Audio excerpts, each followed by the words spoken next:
Hey guys, hope you're all doing well. I wanted to do a video about a recent video that was put out by Professor Sports Cards. This is not a channel that I regularly watch, but this guy stirred up quite a bit of controversy because he put out a video basically saying that sports card content on YouTube is in very serious decline.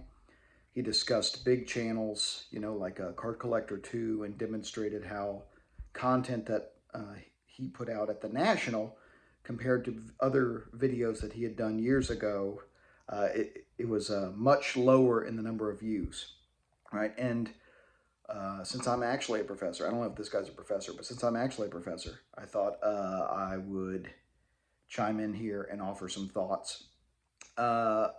If Card Collector 2's channel is dying, quote unquote, to use that language, then my channel is a stillbirth. Not to be too vulgar about it, but I have been doing YouTube for, I don't know how many years now, 6 years maybe, something like that. And some videos I put out have 100 views. Some videos at the National had several thousand views, right? If we're going to use the number of views as an indicator, then I think, yeah, sports card content, especially compared to other types of content, yeah, it's still very niche, right? And there are ebbs and flows, and it's not linear. Sometimes a video will do really, really well. Other times a video won't do as well, right? Some videos unexpectedly take off in the algorithm and get a lot more views than you ever anticipate. That's just content creation, right? But also, we're very fragmented because there's so many channels to choose from. And that's one thing that I think Professor Sports Card should have considered more in his analysis is how much content there is now compared to before. Card Collector 2, there may be less views happening, right, for his national coverage compared to previous work that he has done. But there's also more channels than ever before. And there's a lot of these, investment channels, get rich buying sports cards type channels that are out there.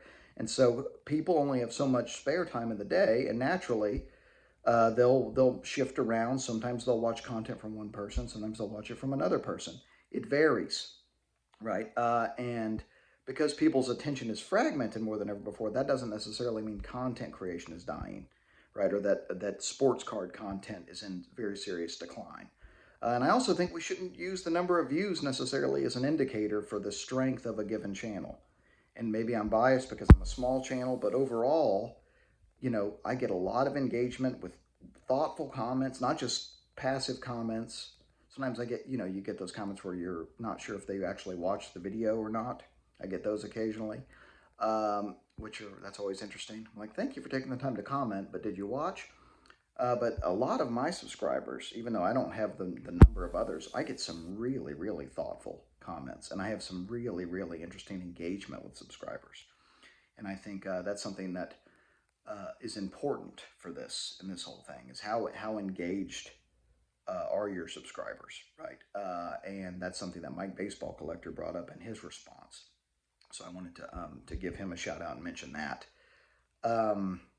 But overall, yeah, those are some of my thoughts on this.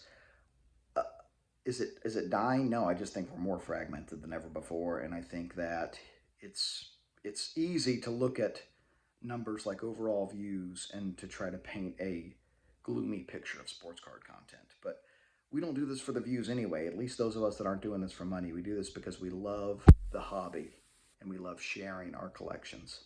And it's as simple as that. So those are my thoughts. I hope you all have a great weekend and keep collecting vintage and open baseball, everybody. I'll be back with another video soon.